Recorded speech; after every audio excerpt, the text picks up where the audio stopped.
देखो बच्चों, जो भी फैराडे ने एक्सपेरिमेंट किए, मैंने आपको मैग्नेटिक फ्लक्स भी समझा दिया, और मैंने आपको बताया कि मेन कारण क्या है किसी भी कॉइल में करंट इंड्यूस होने का या ईएमएफ आने का, पोटेंशियल डिफरेंस आने का। तो उसका कारण है कि उस लूप के थ्रू मैग्नेटिक फील्ड चेंज हो, number of field lines change हो, मतलब मैग्नेटिक फ्लक्स चेंज हो। तो भाई आपका क्या आएगा, करंट आएगा, इंड्यूस करंट आएगा, इंड्यूस ईएमएफ आएगा। तो इसी को लॉ के फॉर्म में किसने बताया हुआ है बच्चों, फेराडे ने दिया हुआ है। तो इनको फेराडेज लॉ बोलते हैं, है ना। तो यहाँ पे मैं बेसिकली फेराडे ने दो लॉ दिए थे, तो वन बाई वन करके हम यहाँ पे दोनों लॉ लिख लेते हैं। तो आप ऊपर हेडिंग डाल लो फेराडे। तो जो हमने एक्सपेरिमेंट्स के थ्रू, कंक्लूजन्स के थ्रू समझा है, उसी को लॉ के फॉर्म में फ्रेम किया था फेराडेज ने। तो Faraday's law of electromagnetic induction, तो ऊपर आप हेडिंग डालेंगे Faraday's law of electromagnetic induction. तो वो दो लॉ कौन कौन से हैं बच्चों, यहां पे लिख लेते हैं हम लोग। तो देखिए, जो ये है, इसमें जो फर्स्ट लॉ है उसको आप देखें पहले। फर्स्ट लॉ, तो उसमें फैराडे ने कहा था कि जैसे हम जानते हैं कि जब तक number of field lines change नहीं होंगी किसी कॉइल के थ्रू, तब तक आपका इंड्यूस करंट या इंड्यूस ईएमएफ आने वाला नहीं है। तो पहला लॉ यही बोलता है कि the change the change in the change in the number of magnetic field lines, change in the number of magnetic field field lines through a through a coil through a coil through a coil produces produces produces an induced EMF, produces an induced EMF, and hence induced current। Induce EMF produce होगा तो फिर उसके बाद उसमें current आएगी जिसको हम induce current बोलेंगे, induce current in the coil, induce current in the coil. तो जब भी आपका मैग्नेटिक फील्ड लाइंस चेंज होगा, number of field lines change होगा एक कॉइल से, तो इंड्यूस ईएमएफ आएगा, इंड्यूस करंट आएगा। तो ये स्टेटमेंट है जो हमने कंक्लूजन में पढ़ा हुआ है, बड़ा सिंपल सा है, इसमें कोई दिक्कत वाली बात नहीं है। तो this is first law of Faraday, first law of Faraday of electromagnetic induction. तो सेकंड जो फैराडे का लॉ है, second law of Faraday of electromagnetic induction, उसमें क्या कहा गया, उसमें ये बताया गया कि बच्चों ये जो rate of change of flux है विथ रेस्पेक्ट टू टाइम, मतलब जितना तेजी से आप समय के साथ, जैसे मैंने याद करो कि आपको एक्सपेरिमेंट बताया था कि यहाँ पे अगर कॉइल रखी है तो इस कॉइल में जो है गैल्वेनोमीटर, वो तब करंट फ्लो करता है, दिखाता है, जब आप नॉर्थ पोल और साउथ पोल इसकी तरफ लेके आते हो, मतलब। तो मैंने आपको बताया था कि वेलोसिटी जितनी ज्यादा होगी इसका डिफ्लेक्शन उतना ज्यादा होगा बच्चों, डिफ्लेक्शन भी जो है गैल्वेनोमीटर का वो ज्यादा होगा अगर वेलोसिटी ज्यादा होगा। तो इसका मतलब क्या है कि जब आप तेजी से लेके आए तो इसमें जो फ्लक्स है वो जल्दी जल्दी चेंज हो रहा है, टाइम के साथ जल्दी चेंज हो रहा है, तो करंट भी ज्यादा है, यानी ईएमएफ भी ज्यादा आया होगा। और अगर ये धीरे धीरे चेंज होगा टाइम के साथ, तो फिर ईएमएफ भी कम होगा और करंट भी कम होगा। मतलब टाइम रेट जो है चेंज होने का, फ्लक्स का टाइम रेट चेंज होने का, वो जितना ज्यादा होगा, कम समय में जितना ज्यादा चेंज करेगा, तो करंट भी उतना ही ज्यादा इंड्यूस होगा, ईएमएफ भी उतना ज्यादा इंड्यूस होगा। और जितना कम रेट होगा, टाइम के साथ कम चेंज होगा, उतना ही कम ईएमएफ और करंट होगा, है ना, कॉइल के थ्रू। तो इसी को बोला गया है, ये जो है ये चीज उन्होंने सेकंड लॉ में बताई। तो इसमें ये बोला गया है कि the magnitude of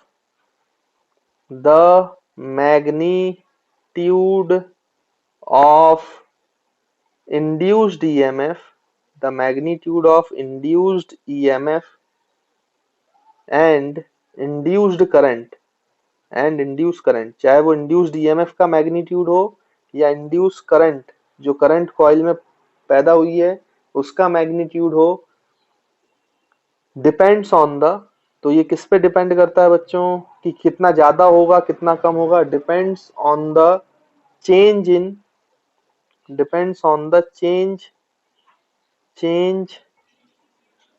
in the number of number of magnetic field lines number of magnetic field lines magnetic field lines through the loop through the loop या coil बोल दो through the coil with respect to time मतलब time के respect में होगा बच्चों with respect to time मतलब time के साथ क्या रेट है इसके चेंज होने का। तो अगर rate of change of magnetic field lines ज्यादा होगा तो करंट और इंड्यूस ईएमएफ भी ज्यादा होगा, और रेट ऑफ जो चेंज ऑफ मैग्नेटिक फ्लक्स है अगर वो कम होगा तो फिर वो इंड्यूस करंट भी कम होगा। यानी कि अगर हम देखें तो इंड्यूस ईएमएफ होगा जो पोटेंशियल डिफरेंस होगा कॉइल के अक्रॉस, वो एक्चुअली में इक्वल्स टू है रेट ऑफ बच्चों rate of change of magnetic field lines या फिर हम इसी को क्या बोल सकते हैं मैग्नेटिक फील्ड लाइंस को magnetic flux with respect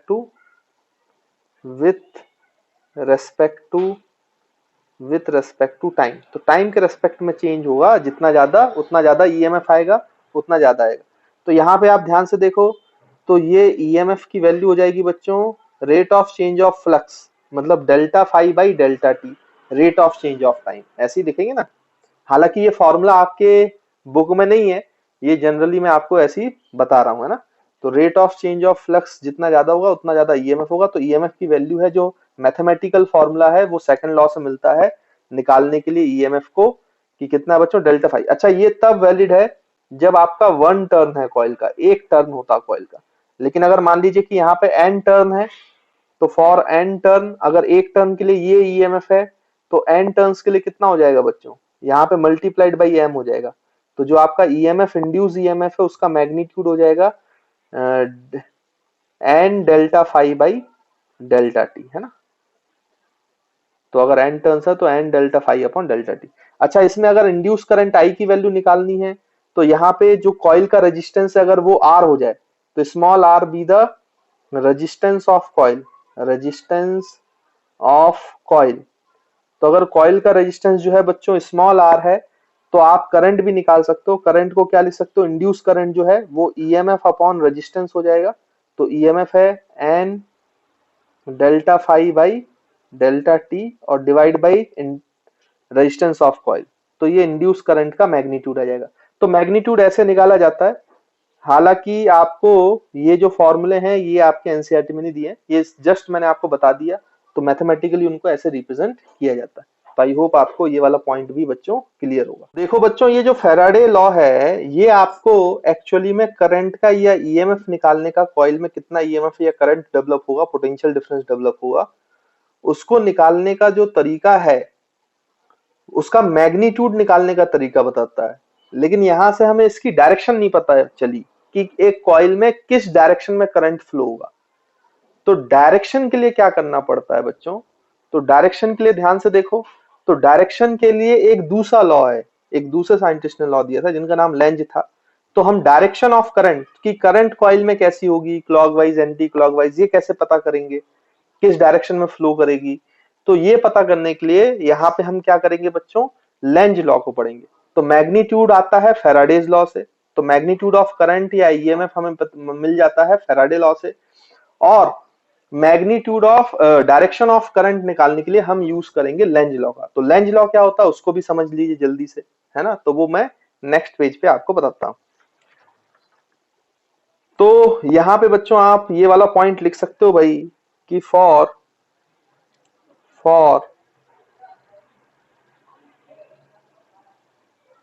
for finding the direction of current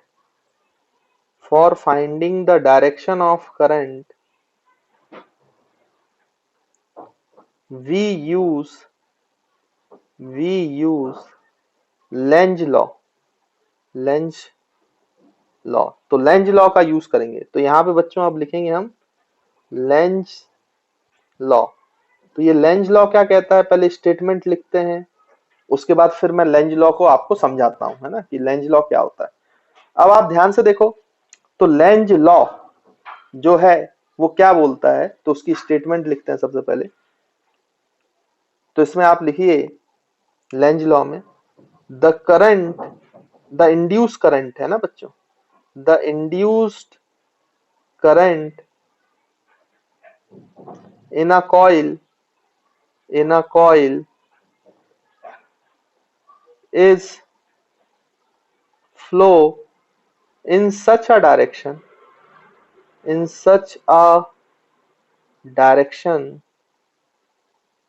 so that it opposes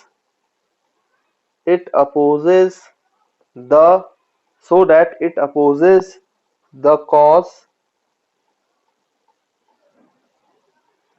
which has produced it, है ना। तो इसकी स्टेटमेंट समझे आप कि लेंज लॉ ये बोलता है कि जो इंड्यूस करंट की डायरेक्शन होगी किसी भी कॉइल में, वो इस तरीके से होगी ताकि वो उसे ही नष्ट कर पाए जिसने उससे पैदा किया है।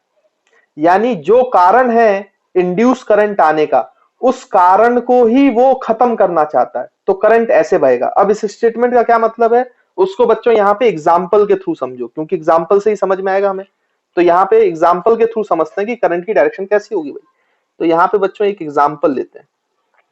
जैसे मान लीजिए कि ये कॉइल है, और ये कॉइल है, तो यहाँ पे मैं ये कॉइल का जो डॉटेड पोर्शन है बच्चों, ये इस पेपर के प्लेन के अंदर है। ये कॉइल ऐसे वर्टिकल रखी हुई है इस तरीके से।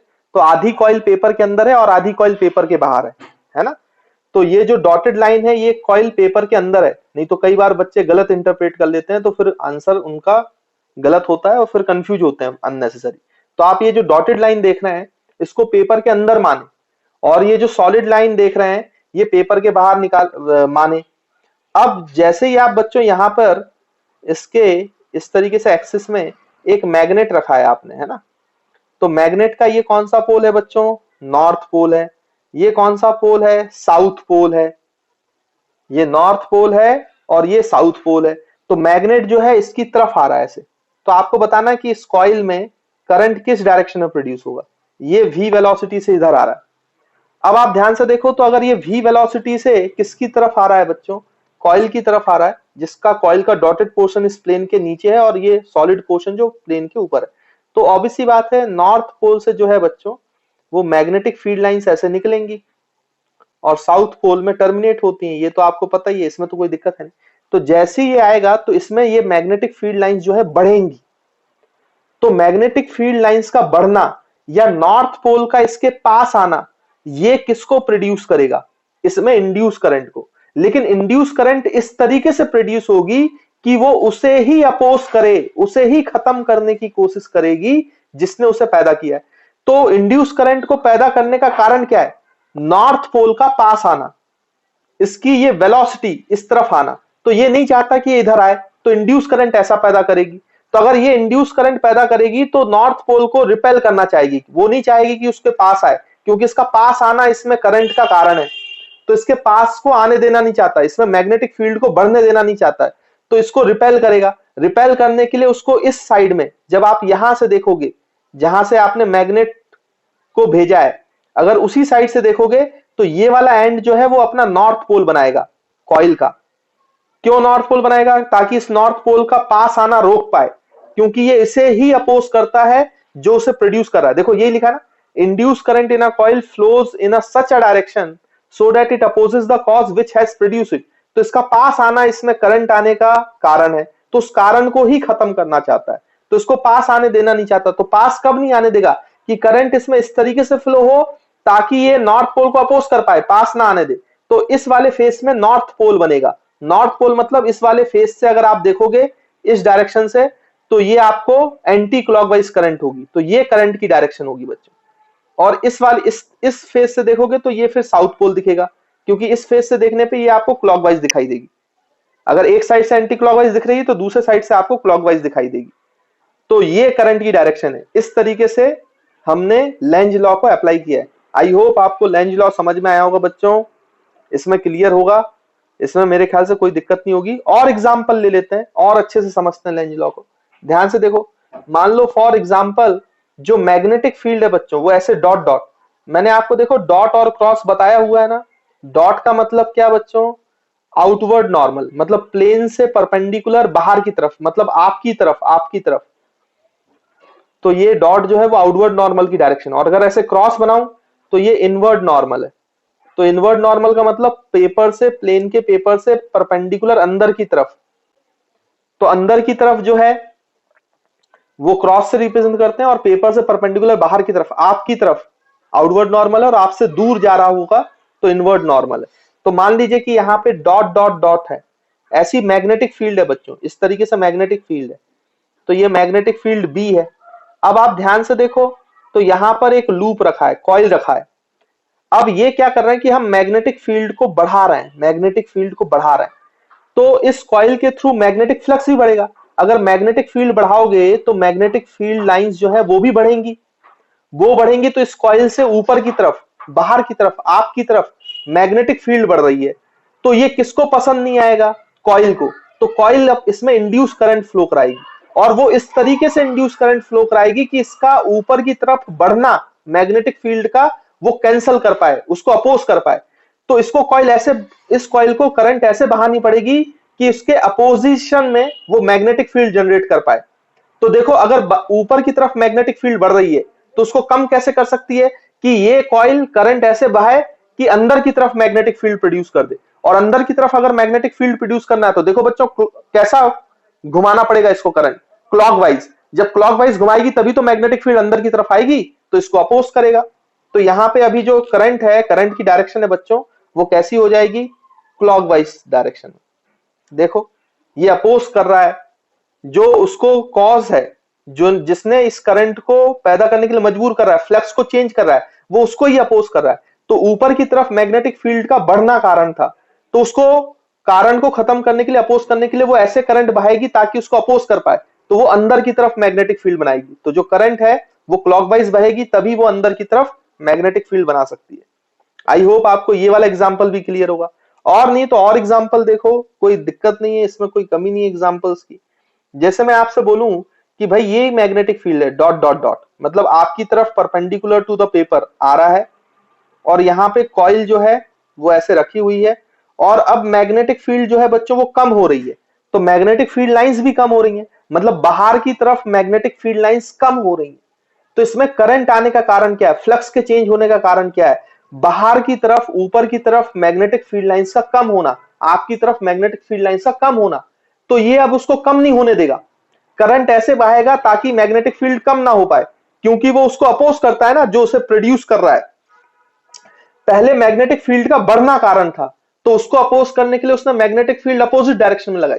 अब मैग्नेटिक फील्ड का कम होना कारण है, तो मैग्नेटिक फील्ड को ये कम नहीं होने देगा। तो ये इस तरीके से करंट बहेगा कि उसको सपोर्ट करे मैग्नेटिक फील्ड को। तो ये करंट सपोर्ट कब करेगा मैग्नेटिक फील्ड को, जब मैग्नेटिक फील्ड ऊपर फ्लो कराए।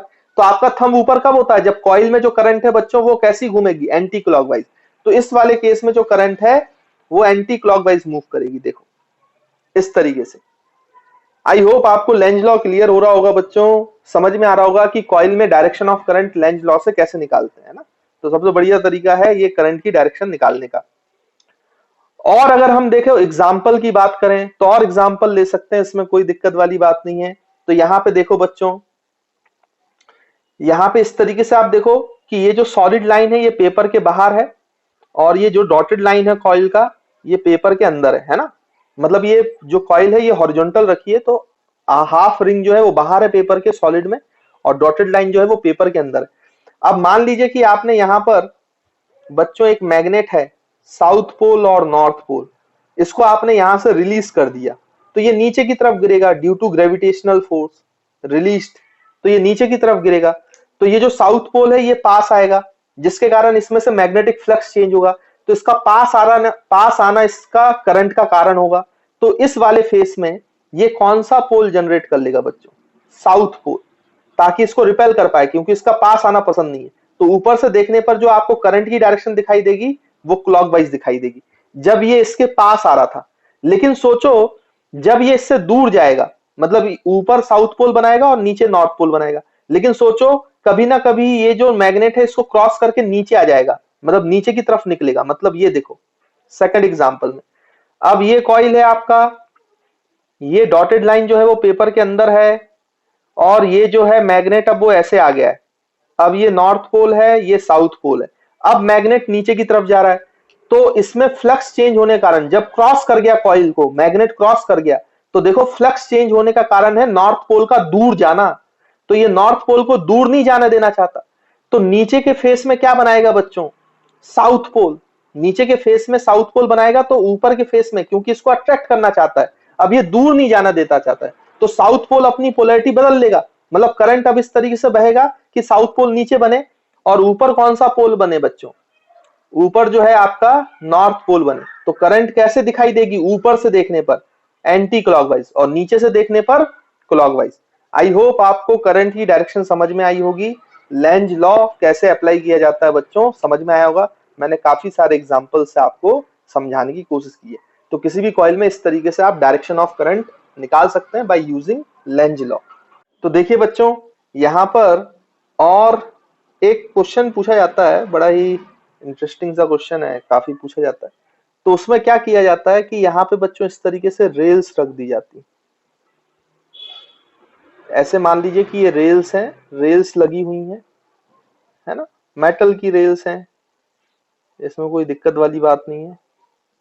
मतलब जो आप रेलवे ट्रैक में रेल्स देखते हो ना, वैसी रेल्स हैं, बस रेलवे ट्रैक से छोटी रेल्स हैं, है ना। तो ये जो रेल्स हैं बच्चों, ये कहा गया है कि ये रेल्स जो हैं वो बोल दिया जाता है कि भाई फ्रिक्शन लेस है, मतलब कोई फ्रिक्शन नहीं है ना। वैसे आपके केस में तो फ्रिक्शन आएगा भी नहीं, कोई दिक्कत वाली बात नहीं। और रेजिस्टेंस लेस है, मतलब ये भी मान के चला जा रहा है कि इसमें कोई रेजिस्टेंस नहीं है। फिर वहां पर बच्चों इस तरीके से क्या होता है कि एक ऐसे इसके ऊपर एक रॉड होता है जो इस रेल के ऊपर स्लाइड करेगा। ये रॉड है पी क्यू, तो ये मेटेलिक रॉड होती है, मेटेलिक रॉड, मेटेलिक रॉड। और इससे फिर वो एक्सटर्नल एक सर्किट कनेक्ट कर देते हैं। ये रेजिस्टेंस कैपिटल आर है, यहाँ पे बच्चों ये रेजिस्टेंस से जोड़ दिया जाता है इस तरीके से, ये ऐसे। और ये बोल दिया जाता है कि मेटेलिक रॉड है जिसका रेजिस्टेंस स्मॉल आर ओम है, मेटल है, और इसकी लेंथ जो है बच्चों वो एल है ना। तो इस रॉड की लेंथ जो है वो एल है, और जो इसमें रेजिस्टेंस है वो क्या है बच्चों? स्मॉल आर ओम है। हालांकि हमें उससे कोई लेना देना नहीं है, वो तो ऐसे ही आपको मैंने बता दिया है। और इसमें बोला गया कि मैग्नेटिक फील्ड जो है वो अंदर की तरफ है। आप देखो भाई, मैग्नेटिक फील्ड ऐसे है बच्चों, अंदर की तरफ, अंदर की तरफ ऐसे, ऐसे पूरे में मैग्नेटिक फील्ड है अंदर की तरफ। तो ये देखो, ये एक लूप की तरह है, कॉइल की तरह है ना। अब इसमें ये जो रेल है ना बच्चों, ये भागेगा। तो जैसी ये रेल भागेगी, सोचो कि ये रेल जो है वो v वेलोसिटी से भाग रही है, ऐसे v वेलोसिटी से भाग रही है, तो फिर ये रेल कभी ना कभी इधर आएगी, तो इस तरीके से वो आगे जाती जाएगी। मतलब ये PQ रॉड इस रेल्स के ऊपर ऐसे मूव करेगा, v वेलोसिटी से मूव कर रहा है, मान के चलिए। तो आपसे ये पूछा गया कि इस एक्सटर्नल सर्किट में डायरेक्शन ऑफ करंट क्या है, तो इसको निकालने के लिए आप लेंज लॉ अप्लाई कर सकते हो। लेंज लॉ कैसे अप्लाई करोगे भाई? देखो, जब ये रेल इधर भाग रहा है तो पहले जो एरिया था जिसके कारण फ्लक्स था, तो वो एरिया देखो ये वाला रीजन था, ये वाला, जब वो चलना स्टार्ट किया था ये वाला रीजन, ये आपको दिख रहा होगा। और जब ये रेल इधर आ गया तो ये एरिया और कवर हो गया। मतलब जैसे जैसे ये आगे आ रहा है तो एरिया बढ़ रहा है, एरिया बढ़ रहा है, मतलब मैग्नेटिक फील्ड लाइंस इस कॉइल से बढ़ रही हैं। तो मैग्नेटिक फील्ड लाइंस जो है अंदर की तरफ वो इंक्रीज कर रही हैं। तो अंदर की तरफ बढ़ना इसमें करंट का कारण होगा। तो ये नहीं चाहेगा कि अंदर की तरफ मैग्नेटिक फील्ड बढ़े, तो वो करंट कैसे प्रोड्यूस कराएगा? ताकि वो मैग्नेटिक फील्ड इसके अपोजिट डायरेक्शन में प्रोड्यूस कर पाए। मतलब अंदर की तरफ मैग्नेटिक फील्ड इंक्रीज हो रही है, हम ये देख रहे हैं कि area increases, area of the coil increases, area of the coil increases तो मैग्नेटिक फील्ड अंदर की तरफ इंक्रीजेस। तो ये कारण है किसका बच्चों, इंड्यूस करंट का। तो इंड्यूस करंट इस तरीके से इस डायरेक्शन से मूव करेगी ताकि ये अंदर के मैग्नेटिक फील्ड को बढ़ने से रोक पाए। तो ये मैग्नेटिक फील्ड इंड्यूस करंट खुद की कहां प्रोड्यूस कराएगी, इसके अपोजिट डायरेक्शन में, मतलब इसको अपोज कर पाए तो ऊपर की तरफ। और ऊपर की तरफ अगर मैग्नेटिक फील्ड करना है तो कैसी करंट बहानी पड़ेगी बच्चों, एंटी क्लॉकवाइज। तो ये जो करंट है ये ऐसे बहेगी एंटी क्लॉकवाइज। तो ये करंट ऐसे आई जाएगी यहां से इस तरीके से रेजिस्टेंस में इस तरीके से, और ये करंट एंटी क्लॉकवाइज जाएगी ताकि ये खुद की मैग्नेटिक फील्ड जो है वो बाहर की तरफ बना पाए, ताकि इसके बढ़ने को, अंदर की तरफ मैग्नेटिक फील्ड को बढ़ने को और एरिया के बढ़ने को रोक पाए, जो इसका कारण है। तो ये लेंज लॉ से बच्चों हमने करंट की डायरेक्शन बताई, लेंज लॉ से। लेकिन इसके लिए एक लॉ और यूज किया जाता है, लेंज लॉ की जगह भी आप एक लॉ यूज कर सकते हैं जिससे भी करंट की डायरेक्शन निकाली जा सकती है। वो है जब भी आपका ये कंडक्टर मूव करता है बच्चों, उस केस में आप एक और लॉ यूज कर सकते हैं फॉर डायरेक्शन ऑफ करंट। तो यहां पे मैं लिख देता हूं for direction of current when conductor is moving. तो आप एक लॉ यूज कर सकते हो, फ्लेमिंग्स राइट हैंड रूल। बच्चों ये लेफ्ट हैंड रूल नहीं है, याद करो हमने मोटर में Fleming's left hand rule use किया था, लेकिन मैं ये फ्लेमिंग्स राइट हैंड रूल बता रहा हूं। इसलिए कभी कभी क्या है ना, बच्चों को कंफ्यूजन हो जाता है, इसलिए मैं ये रूल बताता नहीं राइट हैंड रूल, क्योंकि वहां वो Fleming's left hand rule use कर लेते हैं और यहाँ लेंज लॉ यूज कर लेते हैं। फिर भी आपके किताबों में तो फ्लेमिंग्स राइट हैंड रूल ही दिया रहता है, लेंज लॉ नहीं देते हैं वो, ये देते हैं, क्योंकि लेंज लॉ हायर क्लासेस में पढ़ाया जाता है, लेकिन लेंज लॉ ज्यादा आसान है अप्लाई करना। लेकिन फिर भी चलो सुन लो एक बार। तो जो फ्लेमिंग्स राइट हैंड रूल है, तो इसमें भी बच्चों जो आपका तीनों फिंगर्स हैं, मतलब फोर फिंगर, मिडिल फिंगर और थंब, ये तीनों mutually perpendicular to each other होना चाहिए। जैसे फ्लेमिंग्स लेफ्ट हैंड रूल में था ना, तीनों mutually perpendicular to each other थे, तो राइट हैंड रूल में भी तीनों mutually perpendicular to each other होना चाहिए।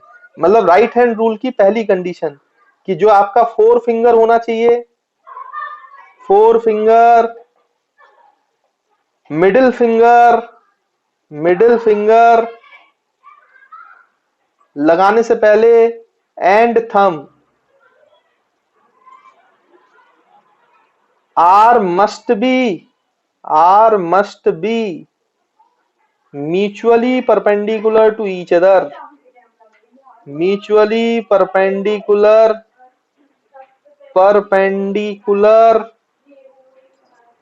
To each other. तो तीनों को परपेंडिकुलर टू ईच अदर रखना है बच्चों, जैसे लेफ्ट हैंड रूल में रखते थे। अब यहाँ पे भी वैसी चीजें हैं, जैसे वहां पे बच्चों फोर फिंगर होता था जो, तो फोर फिंगर आपको क्या बताता था, डायरेक्शन ऑफ मैग्नेटिक फील्ड। तो यहाँ पे भी जो फोर फिंगर होगा बच्चों, वो भी डायरेक्शन ऑफ मैग्नेटिक फील्ड बताएगा, इसलिए इसमें कंफ्यूजन ज्यादा होता है। वहां पे जो मिडिल फिंगर था वो डायरेक्शन ऑफ करंट बताता था, तो यहाँ पे middle finger direction of current. वहां पे बच्चों थंब जो था वो फोर्स बताता था, यहाँ पे थंब जो है वो मोशन ऑफ कंडक्टर बताएगा, motion of conductor, motion of conductor कि कंडक्टर कहां मूव कर रहा है। तो आपका जो मिडिल फिंगर है उससे आप डायरेक्शन ऑफ करंट निकालोगे। देखो जब आपने लेफ्ट हैंड रूल यूज किया था तो वो यूज किया था क्या निकालने के लिए, फोर्स निकालने के लिए। लेकिन जब आप राइट हैंड रूल यूज कर रहे हो तो आप यूज कर रहे हो करंट की वैल्यू को निकालने के लिए। तो मिडिल फिंगर आपको करंट देगा, करंट की वैल्यू को निकालने के लिए आप राइट हैंड रूल का यूज कर रहे हो। तो इस राइट हैंड रूल में ये तीनों mutually perpendicular to each other रखें ऐसे, ये आपको देगा मैग्नेटिक फील्ड, ये आपको देगा मोशन ऑफ कंडक्टर, थंब जो है, तो ये डायरेक्शन है, मिडिल फिंगर जो है वो आपको डायरेक्शन ऑफ करंट देगी। देखो इसमें अप्लाई करके देखते हैं भाई। तो इसमें जो हमारा एग्जांपल था उसमें क्या था, कंडक्टर में करंट कैसे फ्लो होगी। देखो तो मैं यहाँ केवल कंडक्टर बना रहा हूं, बाद में पूरी सर्किट बना लेंगे हम। ये पी क्यू, और पी क्यू का मोशन इधर है, और मैग्नेटिक फील्ड जो है बच्चों यहाँ पे देखो अंदर की तरफ है, अंदर की तरफ है ना मैग्नेटिक फील्ड। अब आप लगाओ, अप्लाई करो करंट की डायरेक्शन के लिए। तो हमें मिडिल फिंगर निकालनी है और मैग्नेटिक फील्ड अंदर की तरफ है, तो अंदर की तरफ करो। फिर ध्यान से देखो तो थंब जो है बच्चों, थंब कहां आना चाहिए, राइट की तरफ, क्योंकि उसकी वेलोसिटी, मोशन ऑफ कंडक्टर किधर है बच्चों, राइट की तरफ। तो उंगली हो गई फोर फिंगर नीचे की तरफ मैग्नेटिक फील्ड, थंब जो है वो राइट की तरफ करो। देखो मैंने राइट की तरफ थंब कर दिया, तो देखो मिडिल फिंगर जो है वो आ रहा है ऊपर की तरफ, ऊपर की तरफ, मतलब Q से P, Q से P। देखो मिडिल फिंगर आ रही है Q से P, मतलब यहाँ पे जो करंट की डायरेक्शन है वो Q से P है। ये करंट की डायरेक्शन है। और अगर Q से P करंट की डायरेक्शन है बच्चों, तो ऑब्वियस सी बात है एक्सटर्नल सर्किट में फिर वो ऐसे आएगी, ऐसे आएगी, ऐसे आएगी। तो देखो वही चीज लेंज लॉ से आ रही है और वही चीज आपका फ्लेमिंग्स राइट हैंड रूल से आ रहा है। अब जो भी आपको आसान लगे, मैंने आपको दोनों रूल बता दिए हैं, लेकिन लेफ्ट हैंड रूल और राइट हैंड रूल में कंफ्यूज नहीं होना। जब आपको फोर्स निकालना होगा तो आप लेफ्ट हैंड रूल यूज करेंगे, तो वहां पे थंब निकालेंगे। और जब आपको करंट निकालना होगा तो आप राइट हैंड रूल यूज करेंगे और मिडिल फिंगर निकालेंगे। तो आई होप आपको कॉन्सेप्ट क्लियर होगा और ये फ्लेमिंग्स राइट हैंड रूल वाला कॉन्सेप्ट भी बच्चों समझ में आया होगा, है ना। तो इसको जल्दी से आप लोग नोट कर। तो देखो बच्चों, ये इलेक्ट्रोमैग्नेटिक इंडक्शन का जो एप्लीकेशन है वो है एसी जनरेटर, है ना। तो एसी जनरेटर हमें पढ़ना है, लेकिन एसी जनरेटर पढ़ने से पहले हमें डीसी करंट मतलब डायरेक्ट करंट और एसी करंट मतलब ऑल्टरनेटिंग करंट में अंतर पता होना चाहिए ना। तो पहले हम वो जल्दी से देख लेते हैं। तो डायरेक्ट करंट तो ऐसा है जो आपने करंट इलेक्ट्रिसिटी में जो करंट पढ़ा है बच्चों, वो आप डायरेक्ट करंट ही पढ़ रहे थे, अभी तक आपको बताया नहीं गया था, लेकिन वही पढ़ रहे थे। तो मैं यहाँ पे ऊपर पहले लिख देता हूँ डायरेक्ट करंट। तो डायरेक्ट करंट का मतलब क्या होता है? तो डायरेक्ट करंट अगर किसी सर्किट से बोले, डायरेक्ट करंट को ही शॉर्ट में डीसी करंट बोलते हैं, है ना? तो ये ध्यान में रखिएगा। तो इसमें आप ये बोल सकते हो कि if current flows always in same direction, अगर एक रेजिस्टेंस के थ्रू सेम डायरेक्शन में करंट फ्लो होती है हमेशा, तो फिर वो उसको डायरेक्ट करंट कहा जाता है। तो हम यहाँ पे लिख सकते हैं if current current flows flows always always in the same direction, अगर करंट जो है वो सेम डायरेक्शन में फ्लो होती रहे, अपनी डायरेक्शन कभी भी चेंज ना हो, मैग्नीट्यूड चेंज हो सकता है बट बच्चों डायरेक्शन कभी चेंज नहीं होगी, है ना। तो इस टाइप की करंट को then current current is called as, तो उस करंट को हम बोलते हैं direct current, is called as direct current, है ना बच्चों। मतलब उसी को डीसी कहा जाता है। तो आई होप आपको डेफिनेशन तो क्लियर होगी इसकी। अब जो सोर्स है डायरेक्ट करंट का, वो सोर्स क्या क्या हो सकते हैं बच्चों? तो हम यहाँ पे लिख सकते हैं द सोर्स जो डायरेक्ट करंट प्रोड्यूस करते हैं, तो वो आपकी बैटरी है, जो हमने कहाँ देखी हुई है बच्चों, सेल वगैरह पड़े हुए हैं कहाँ पर, करंट इलेक्ट्रिसिटी। तो the source of direct current is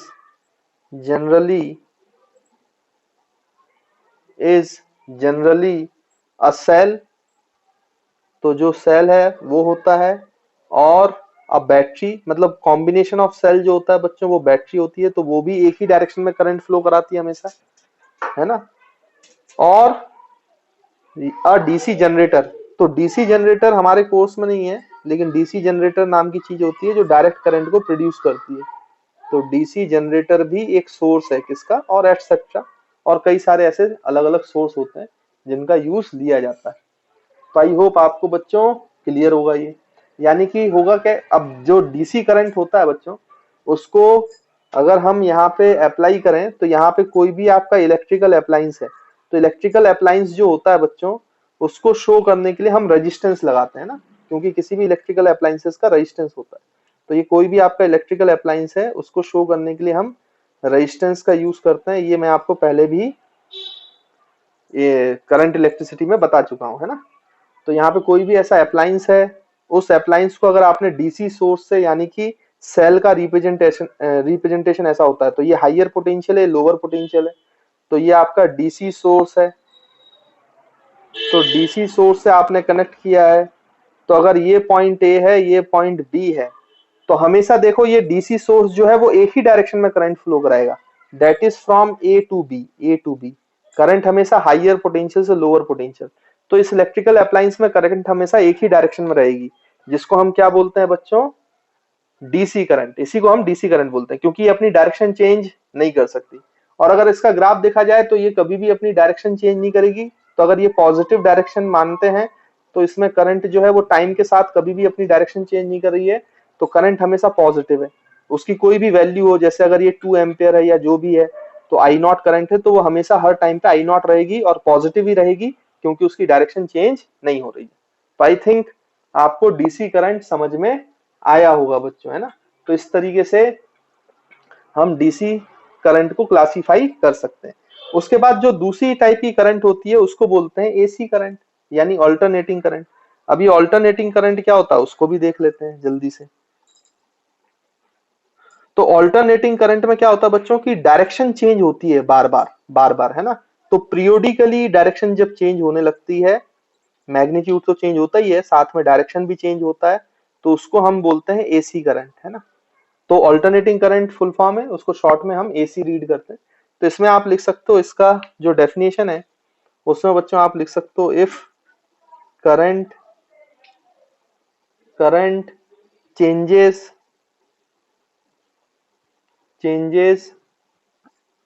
its direction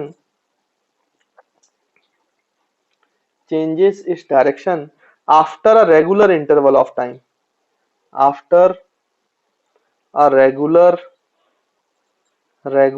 interval of time। तो एक पर्टिकुलर इंटरवल ऑफ टाइम के बाद अगर वो अपनी डायरेक्शन चेंज कर दे, मतलब अगर वो पहले पॉजिटिव डायरेक्शन में फिर वो नेगेटिव डायरेक्शन में आ जाए, interval of time, the interval of time, then the current is said to be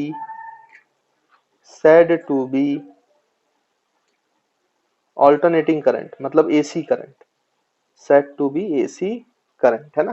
तो आई होप आपको एसी करंट का भी डेफिनेशन क्लियर होगा बच्चों। अब इसका जो सोर्स होता है वो एसी जनरेटर होता है। तो the source of AC current is AC generator. तो जो एसी करंट का सोर्स है बच्चों वो एसी जनरेटर होता है। तो जो हमारे घरों में सप्लाई आ रही है वो भी एसी करंट होती है ना। तो यहाँ पे होता क्या है कि कोई भी आप इलेक्ट्रिकल अप्लायंस लगाओगे बच्चों इस तरीके से, देखिए जैसे मान लीजिए कि ये आपने इलेक्ट्रिकल अप्लायंस को हम रेजिस्टेंस से शो करते हैं, तो ये आपका इलेक्ट्रिकल अप्लायंस है, ई इंटू ये लिख लेते हैं हम शॉर्ट में, और ये ए से बी करंट है। तो यहाँ पे क्या होगा कि एसी सोर्स को बच्चों इस सिंबल से डिनोट करते हैं ना।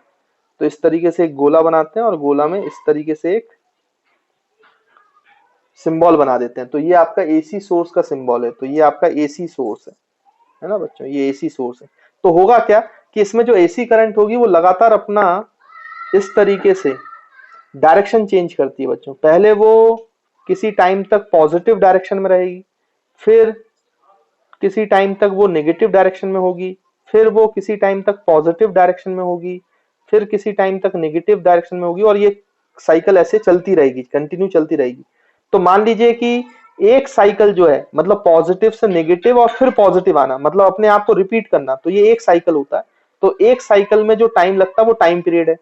तो आधे टाइम के लिए वो पॉजिटिव डायरेक्शन में, मतलब अगर t/2 टाइम के लिए बोले तो वो इस डायरेक्शन में होगी, t/2 में पॉजिटिव मतलब a से b, और फिर हाफ t/2 फिर वो b से a हो जाती है, मतलब रेजिस्टेंस में जो करंट की डायरेक्शन है वो चेंज हो जाएगी। तो हाफ टाइम के लिए यहां रहेगी, और फिर t/2 से लेकर टाइम t टाइम पीरियड तक, जब तक उसका पूरा साइकिल नहीं हो जाता, फिर वो अपोजिट डायरेक्शन में रहेगी। तो पॉजिटिव डायरेक्शन में a से b है, तो नेगेटिव डायरेक्शन में वो b से a। तो इस तरीके से वो लगातार अपनी डायरेक्शन चेंज होती रहती है, a से b से a से b से। इसमें जबकि हमेशा a से b ही था, एक ही डायरेक्शन में थी। तो पॉजिटिव नेगेटिव, तो ये ऐसे साइकिल चलती जाती है। अच्छा बच्चों, जब ये अपनी डायरेक्शन चेंज करती है पॉजिटिव से नेगेटिव, तो ये जीरो को टच करती है, और फिर यहाँ पे नेगेटिव से पॉजिटिव आएगी तो फिर से जीरो टच करेगी। अगर हम इसके स्टार्टिंग थोड़ा आगे से मान लें, जीरो टाइम से आगे से, तो एक साइकिल में देखो ये वन कंप्लीट साइकिल है। तो एक साइकिल में एक बार नेगेटिव और एक बार पॉजिटिव हुई है, लेकिन दो बार जीरो को टच करती है। तो एक साइकिल में जीरो को दो बार टच करती है, मतलब जो हमारे घरों में सप्लाई आ रही है उसमें जो आप बल्ब देख रहे हो वो एक साइकिल में दो बार बुझता है, लेकिन आपको दिखाई नहीं देता, क्योंकि एक्चुअली में जो फ्रीक्वेंसी है, मतलब टाइम पीरियड है ना, टाइम पीरियड मतलब एक साइकिल में लगने वाला टाइम, और फ्रीक्वेंसी मतलब नंबर ऑफ साइकिल्स, ऐसी नंबर ऑफ साइकिल्स पर सेकंड। तो एक सेकंड में कितनी साइकिल्स कंप्लीट हो रही हैं उसको फ्रीक्वेंसी बोलते हैं। तो जो हमारी घरों में सप्लाई है, होम सप्लाई है बच्चों, होम सप्लाई जो एसी करंट आती है, एसी करंट आ रही है ऑल्टरनेटिंग करंट, तो उसकी फ्रीक्वेंसी जो है हमारे इंडिया में वो 50 हर्ट्ज होती है। 50 हर्ट्ज का मतलब कि एक सेकंड में 50 साइकिल हो जाएंगी, ऐसी 50 साइकिल, यानी एक सेकंड में 50 साइकिल, और एक साइकिल में 2 बार जीरो को टच किया तो एक सेकंड में 50 साइकिल में 100 बार जीरो को टच करेगा। मतलब एक सेकंड में 100 बार जो आपका बल्ब है वो जल रहा है और 100 बार बुझ रहा है, लेकिन आपको पता नहीं चलता क्योंकि आपकी आंखें डिटेक्ट नहीं कर सकती। हमारी आंखें जो है वो 16 फ्रेम्स पर सेकंड को डिटेक्ट कर सकती है, उससे ज्यादा को डिटेक्ट नहीं कर सकती, और ये तो 100 फ्रेम्स पर सेकंड है, इसलिए वो आपको बल्ब या ट्यूबलाइट जलता हुआ नजर आता है, लेकिन एक्चुअली वो 50 बार जल रहा है, 50 बार बुझ रहा है। तो अगर आप बहुत ही हाई रेजोल्यूशन कैमरा लेके आएंगे अगर, और उससे स्लो मोशन वीडियो बनाएंगे, तो फिर आपको ये चीज दिखती हुई नजर आएगी, फ्लक्चुएट करते हुए नजर आएगा, जलता बुझता डार्क ब्राइट, है ना। तो वो अच्छे कैमराज में पकड़ में आता है, लेकिन नॉर्मल आपकी आंखें उसको कैच नहीं कर पाती, क्योंकि एक साइकिल एक सेकंड में 50 साइकिल है, और 50 साइकिल में एक साइकिल में 2 बार जीरो को टच कर रहा है, तो 50 साइकिल में 100 बार जीरो को टच करता है वो, है ना। इसलिए आप कभी भी शॉक लगता है ना, तो आप उसमें से हाथ हटा लेते हो। जैसे आप स्विच में कभी आपकी उंगली घुस गई हो धोखे से, शॉक लगता हो, तो अगर वो डायरेक्ट करंट होता ना तो फिर वो उंगली आपकी वहीं पे चिपक जाती, लेकिन आप उंगली हटा पाते हो। क्यों हटा पाते हो? क्योंकि एक सेकंड में 100 बार जीरो होता है। तो जैसे ही आपका ब्रेन देखता है कि भाई शॉक लगने वाला है, तो आपको उंगली हटाने का मौका मिलता है 100 बार।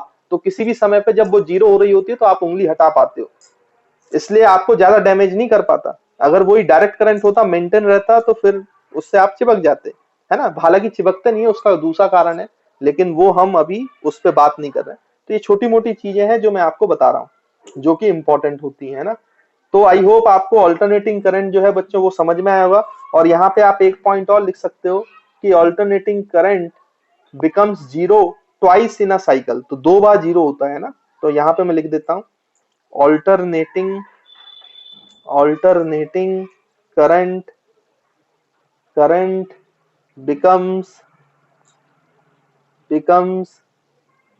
जीरो जीरो ट्वाइस, है ना, 2 बार, ट्वाइस इन वन साइकिल। तो एक साइकिल में 2 बार जीरो होता है, वो ट्वाइस बार होता है ना। और हमारे घरों में जो सप्लाई आ रही है वो 50 हर्ट्ज की सप्लाई आ रही है।